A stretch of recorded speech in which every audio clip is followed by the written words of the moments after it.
I am glad for the lesson that it taught me. Yeah.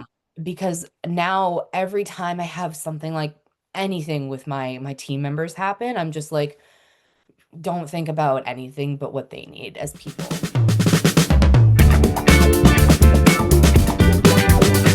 Welcome to Leading Veterinary Teams, the podcast for people first leaders in veterinary medicine who are ready to ditch the burnout script and lead with purpose. I'm Suzanne Thomas, veterinary technician, executive coach, and fellow leader in the trenches. Around here, we talk real life leadership, boundaries, influence, team culture, and what it actually takes to build happy, high performing hospitals. No fluff, no guilt, just the truth, some tools, and maybe a little tough love. If you're ready, let's get into it.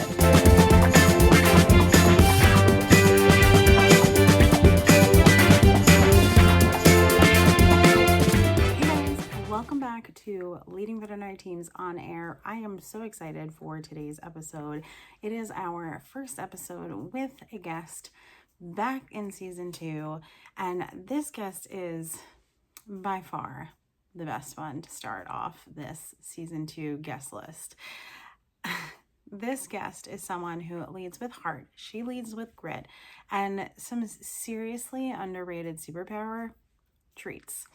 If you have not met Lynn Blake, you have seriously been missing out. So Lynn is a certified veterinary technician. She is a hospital manager, and she knows that building trust with your team does not come just from a title. It comes from consistency. It comes from presence. And yes, it comes from a well-timed little treat.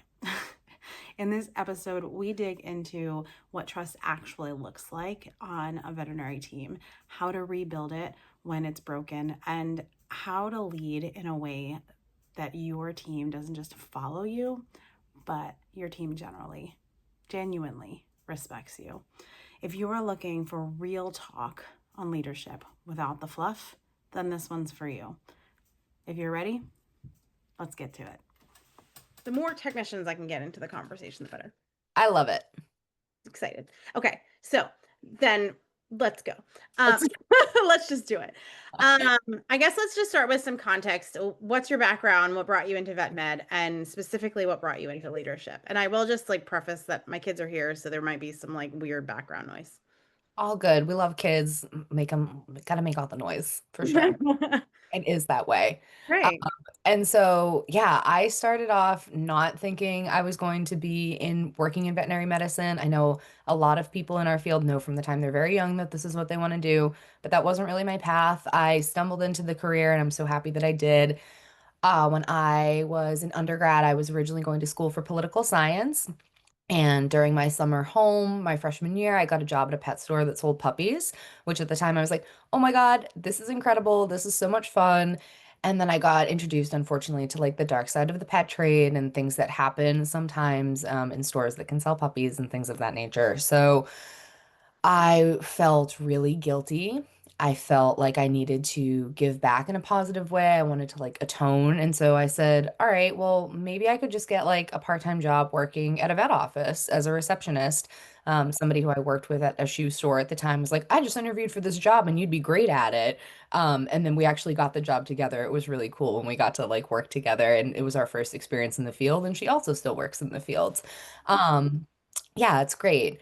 But so started in reception, and like from my first interview I was like, whoa, how do I get into the treatment area? This is so amazing.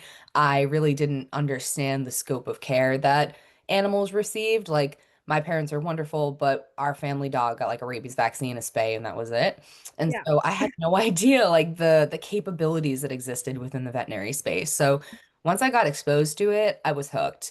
I was immediately like, I need a full-time position here. I need to become a VA. I need to be a CVT. I'm going to be a practice manager someday. So I really fell like headfirst into this field. I've loved every minute of it. I I took a step back from the field for just a couple of months at one point, and it was at that point that I made the formal decision that I was like, okay, I'm really going to come back and I'm going to be in leadership this time. If I'm going to stay in vet med, it's going to be as a leader. Yeah, that's awesome. I think I think it's interesting. I also didn't I mean, my mom tells me that I knew I wanted to be in veterinary medicine since I was 7, and I'm like, I did. Um, okay. But I too didn't like that was not my career path. I went to school for psychology. I switched to business because I was in business and was like, oh, makes sense. And wound up in retail for the beginning of my like formal career, if you will. And then, found myself here. So it's kind of in the same vein. And then I fell into leadership similar, like I kind of maybe not similar, but I fell into leadership in the way of like made the decision that I'm gonna do this. I'm gonna do it in a way that makes me feel good, right? And for me, I left or had to leave because I had kids, right? Maternity leave. And when I came back, I was like, my schedule needed to change. I needed to fix some things. And when I made the decision to come back after having my kids, that was when that was the pivotal, like, we need to do leadership because I felt like I could do it. I don't want to say better, but differently. Um, from the experiences that I had in retail and stuff like that. Do you feel like that was sort of the similar mindset of like when I if I'm gonna do this, I'm gonna do this my way, like why you went the leadership route coming back to vet med?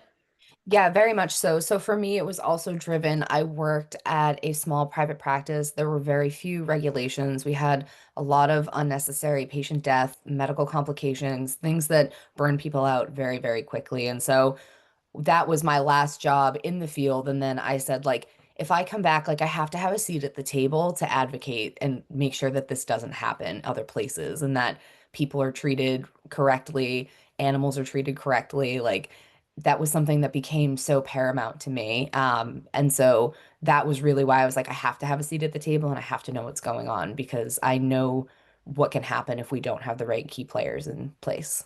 Yeah, that's really impactful, especially knowing, we're in the business for the animals, you know. I Mhm. think that my initial thought wasn't as noble. Hey, My that's fine.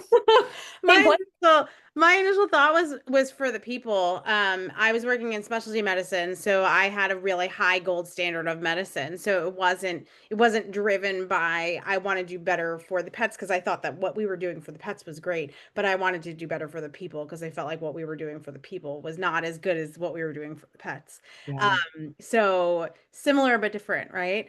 Um, I guess that's a maybe a good place to kind of pivot to the main kind of point of the conversation, right, around trust. And so I guess in your journey in leadership in vet med, um, was there a moment or an experience that first made you realize that your team trust in the leadership, whether it be you or your medical director or your leadership as a whole, doesn't just happen and it actually has to be earned? Is there like a moment or like something that kind of happened that got you there? Yeah, I can think a couple of stories resonate when you say that. And one of them is like one of the first times where I started toying with the idea of being a leader. I was working at a corporate general practice and like I loved this job. I loved my team. I loved being a VA. It was so much fun. Like we got to do so much great work together every day. And I just, I always felt like I could be my best because we were doing a great job and we were doing it together. And one day my manager just pulled me aside and she's like, Lynn, like you've really like blossomed in this role and I just see like so much potential in you. Like, have you ever thought about being a leader? And I was kind of taken aback and was like, no, no, that's never crossed my mind. Like, these are like my friends and like we're having a good time and like saving Yeah. animals. Like, we're having like it's amazing. And I was like, oh, leadership. Like, I've never thought about that in a formal sense. And she was like, no, I think that you would be excellent in a leadership capacity and then did some training, eventually became like a shift lead, and then it really was my first hospital where I realized that I didn't have the trust of the team. I hadn't earned the trust of the team. I think most of us, well, I won't speak for most of us, but I feel like I see a very common story in the dying breed of CVT and VAs who get promoted into a leadership role. Like we're kind of disappearing, and part of that is because we don't get like the proper training and really like introduction into leadership. And so I had a moment when I was just trying to get my team to do like a very what seemed like a simple ask and was like something that was really important to our corporate group. Like, it's about like customer surveys or something like that. And like, I couldn't get the buy-in of anybody in the room. And I was like, just for me, like as a person, like, can you help me out? And I'm like, no, I hadn't earned that from them. And like, they're not trying to complicate their day. And I was like, oh, this isn't like just being the best technician or being the best receptionist. This is about leading the people and managing them as individuals, as well as a cohesive team unit. So those two moments really stood out when you were talking to me, like thinking back in my personal history. Yeah. So I mean, I guess what what are some of the ways that you were able to gain that trust, right? Like if you are and this kind of goes into like what's some advice for somebody struggling with that as a new leader, but also like what were some of the ways that you were able to gain that trust in that situation? Yeah, I had to really take a step back, listen, and not react, but respond. I had a tendency to be like, well, I have the best idea, or this is like the way that we should do it because for whatever arbitrary reason. And I wasn't looking to collaborate. I was looking to dictate because I was like, oh, this is how you get results out of people. Like you tell them what to do and then they do it. Um, because I'm a people pleaser. So if my boss was like even hinted that something needed to be done, I was like, me, I'm the first volunteer. I will do it. So when other people were not like immediately just motivated to help me because of my title, I was like, oh dear, this is bad. So Yeah. I started to do some very just like introductory personal development. I also paired with my like regional person at that time, and I was like, I goofed here. I came in really guns blazing, had lots of ideas that like it doesn't even matter if they were good ideas or bad ideas because the execution of my communication with them was just so poor. Um, Yeah. like and that I feel like that happens to a lot of people who again don't have any formal leadership training and kind of just get like popped into these roles. Like I didn't know that that wasn't what you were supposed to do, but I listened. I met with every single person on the team. I apologized and I owned up for the things that I was like, hey, like, I really shouldn't have done this way, or this was inappropriate, this wasn't right. And I also then accepted that, like, some of these people are still maybe never going to trust me, or I'm going to have to show up every day and, like, continue to show them the right way and model the way for how we should be doing things and how I would like to do things and showing up as a collaborator as opposed to a dictator. Those are things that were really important for me to gain the trust of my team is like having some humility, listening, and following through on the things that were asked of me. Have you had situations where once the trust was built, right, that it started to break down again? And I guess it follow up to that question, if yes, since you're saying yes, what did you do to flip that? Is there like a situation or something like I guess the kind of the question that's coming to my brain is how either you or another leader can involve the team in fixing those situations, or is that something that you feel is like really the leader's responsibility to fix? I think that it is thing, and I think it is something that like the team has to be willing to collaborate to a certain extent, and like we do have to like work toward forgiveness, so then we can move forward as a collective unit.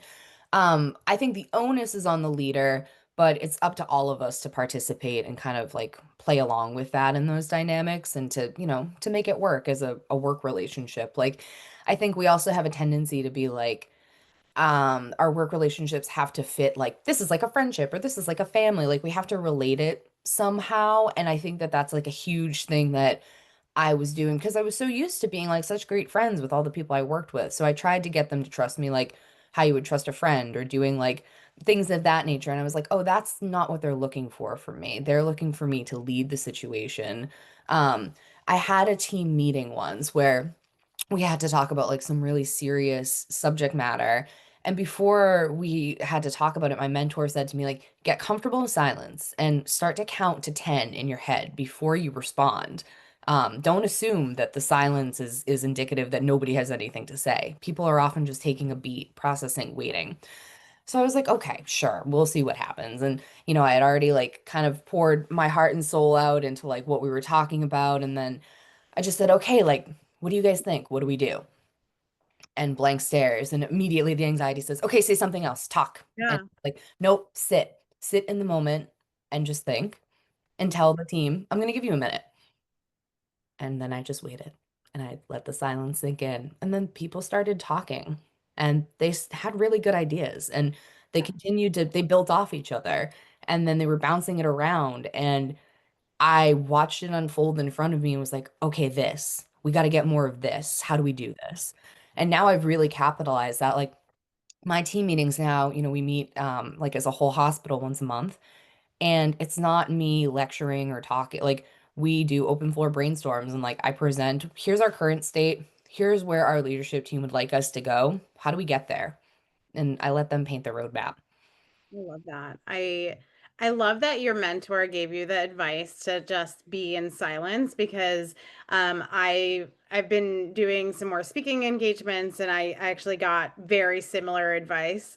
I recently did we have at the company that I work for, we have met like leadership meetings, right? These big, huge things every year where they bring in all the managers to the corporate office. They do it in two different like cohorts, if you will, because we have a lot of managers. And the first group is the Northeast. The Northeast is a bunch of loud The best group, of New course. Yorkers, right? Like, of course, we got the New Yorkers, the people from New Jersey, the me's and the you's of the United States.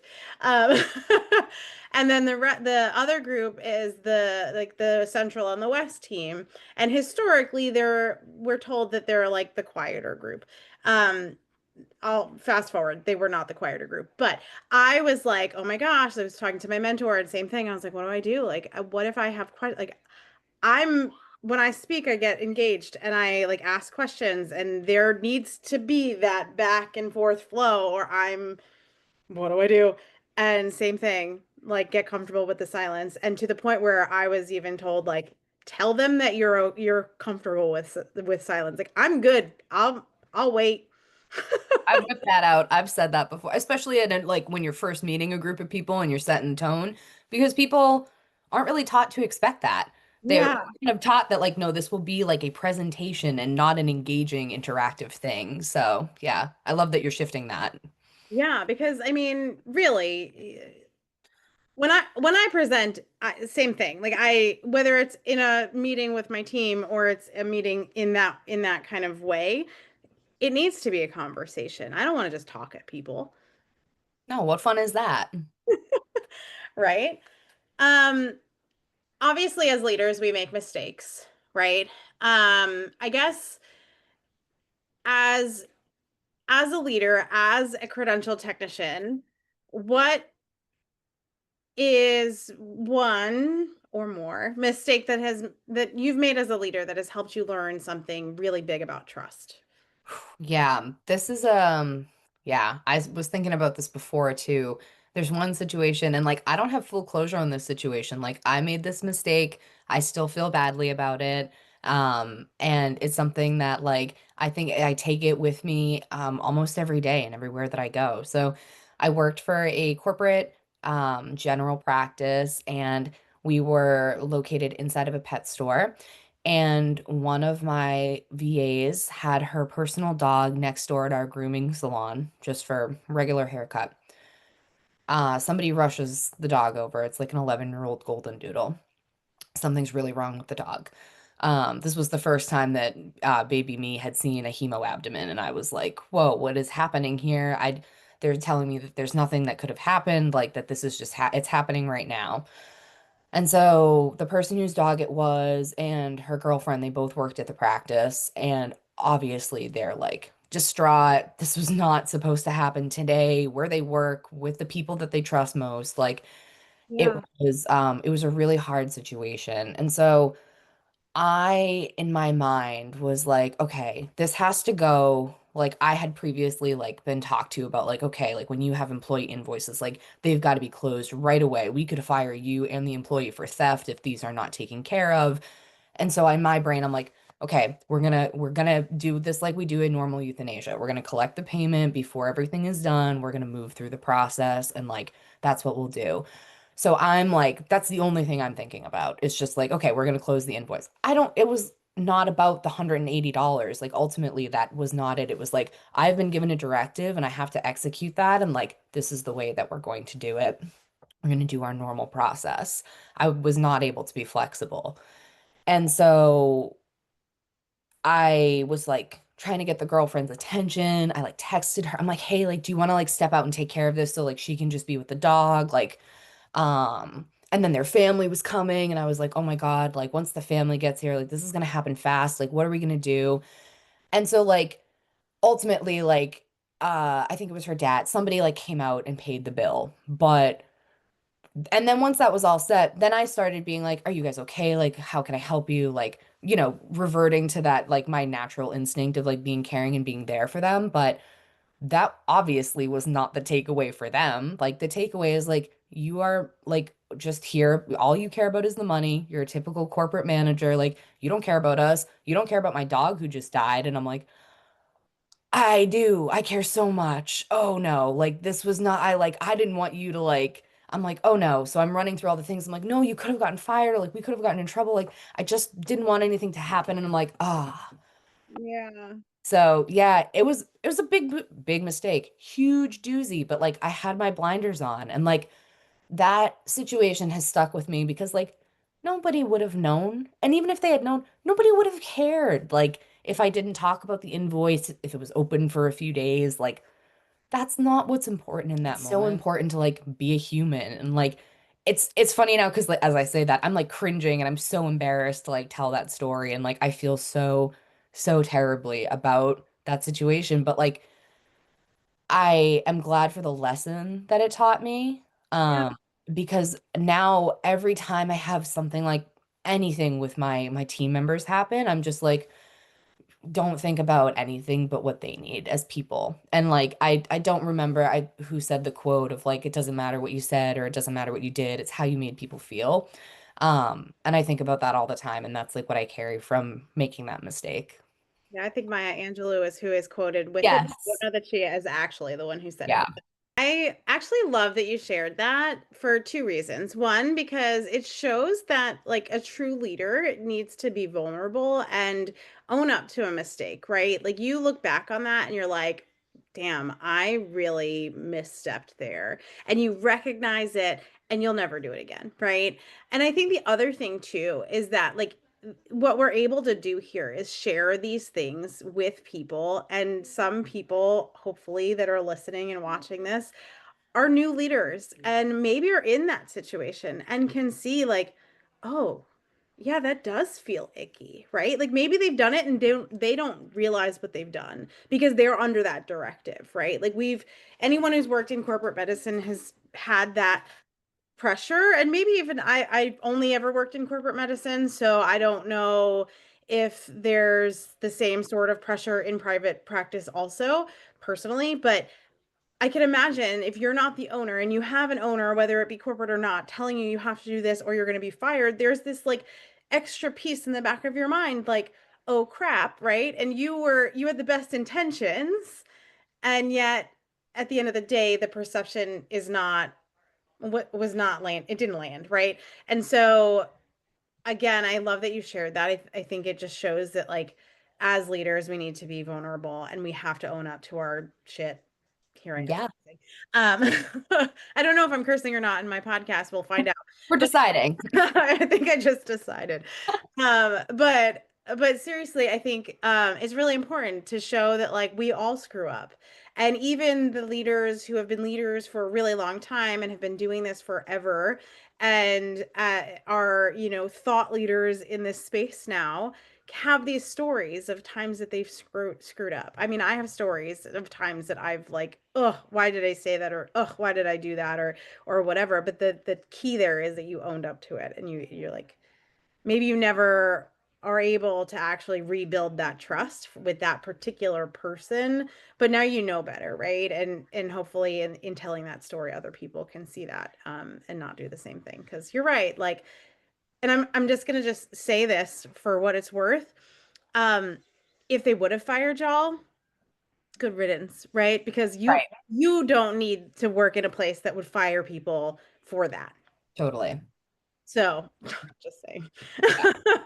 Very valid. Yeah. I mean, I don't want to work for people that would fire me because I was did the right thing for people. Right. And that's just it. Like it's so wild because that's like so against all of the things that I stand for and who I am, but it was all that I could think about in that moment. It became what was important in that moment. And yeah, yeah, it's really, That's really what wild. Yeah. especially if you're new in leadership, right? Like you're just trying to do a good job and you have this pressure that's put on you, whether it be from your manager or even if it's pressure that you've put on yourself, right? Because that happens too. And sometimes there's like a confidence thing, right? And so you're trying to make all of these decisions that you're like balancing between like who am I and what are my values and then what am I being asked to do, and sometimes they get clouded. At the end of the day though, right, you realize like, oh crap, that doesn't fall in line with my values. And Yeah. I think that that's the important piece here. So So yeah. If you could write a sticky note or a post-it note in every single break room in vet med, what would it say? do not leave this break room until your break is over. Just stay here and take your break. Like, I don't care what is happening. That is my responsibility as the manager, the leader on the floor. Like, I can worry about that. I need you to worry about you. Put on your own oxygen mask. I love that. If I only have a couple more because these are meant to be short. I love these. Um, if you could tell your past self when you were stepping into leadership, anything, what would it be? You are not always right. I mean, I I know you're not talking to me, but like you are. I get it. I'm staring myself in the Zoom as I'm like, yep, it's true. You're not. Yeah. And knowing that helps build trust with your team, right? Yeah, yeah, and being vulnerable like with them and tell especially I love now getting to have like mentees now that I've like been a hospital manager for several years and like it's great to be able to tell them like one of my last mentees, I told her I was like, I mean, people who worked with me at that first hospital, I don't talk to any of them anymore. Like I was a completely different person and she was like, wow. And then she came back to me a few days later and she was like, it made me reflect because like if somebody as great as you could have like messed up that much and now you're here and like nobody would have ever known that, like that I can do this too. And I was like, of course, like because everybody's gonna make those mistakes. Absolutely. Actually, recently it reminds me of a text that I got from one of the managers that I oversee hospitals. And so one of the hospitals, she's a new manager. She was just promoted from being a technician to a manager. So yay. Yay. Trying to break that cycle of not having any support and leadership learning and stuff. And so she sent me this message because she wasn't getting payroll done on time. And I was like, it's okay. It's really okay. Like you literally just stepped into your role. You don't even know how the payroll system works. Like nobody expects you to know that. She was like, but I expect it. And I'm like, okay. I understand that we're holding ourselves to a really high standard because like you're speaking my language. I do that to myself. However, as your leader, I'm not holding you to that I can do it for you. We have two more weeks till the next one. I can show you between now and then. We will be fine, and so she was just like, I'm just stressing and I'm holding my all of these things, and I was just like, it's gonna be okay. She's like, I just don't want to screw up. And I was like, you're going to 100,000 times. She's pooping. Okay, that sounds like a good idea. Like we have kittens. Kittens, yeah. Kittens pooping. But I'll cut that out. She, she, Leave it in, it's vet med. I'll leave it in. It's Batman. We have kittens. No, so we had yeah, no, she was like, I'm gonna screw up. I don't want to screw up. And I was like, you're gonna screw up 100,000 times. I expect you to. But here's the thing, what I don't expect you to do is screw up the same thing over and over and over again, right? We screw up. We recognize that we screw up and then we fix it. Maybe one more time, depending on the situation, because we're not perfect. We have to learn. Like one of the biggest things that I've been talking about recently is that we can't just expect people to know things. We have to equip them with things, right? And that's leaders too. We can't expect to step into a leadership role for the first time and know everything. And if you're stepping into a leadership role, and I'm sure you agree with this, right? If you're stepping into a leadership role, there is no way that anyone can expect you to know all the things. Like I don't know how long it's been for you, but I still don't know all the things. Um, Nope. And I'm not playing, I been can't. in this for a long time.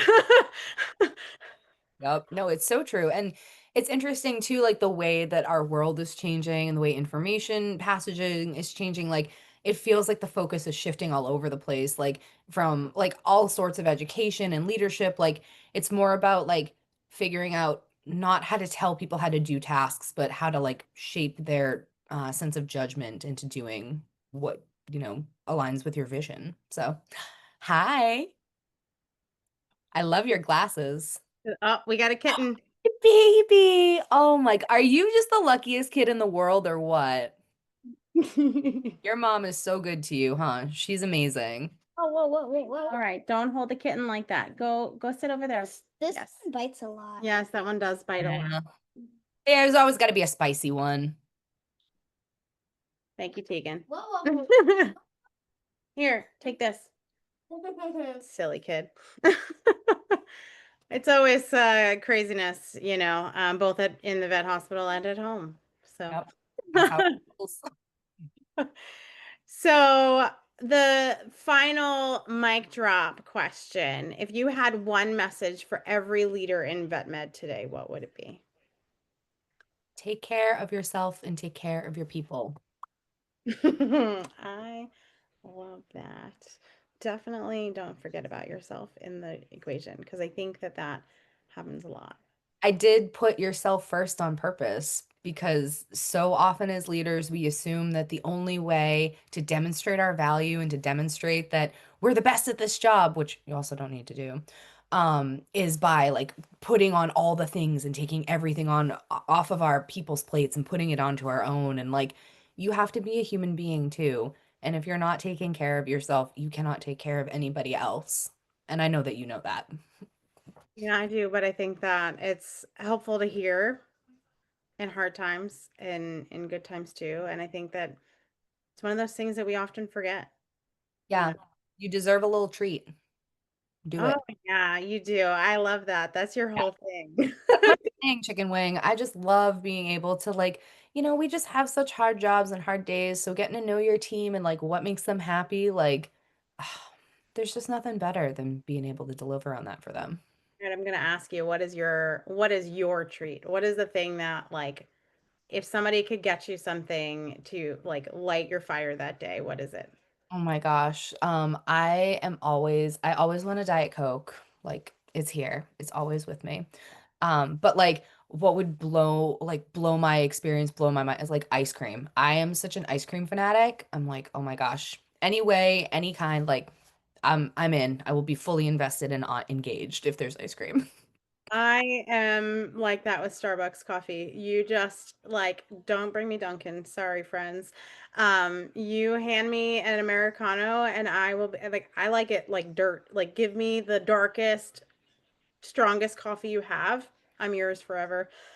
Love that. I love that. My husband's like that too. Very into it.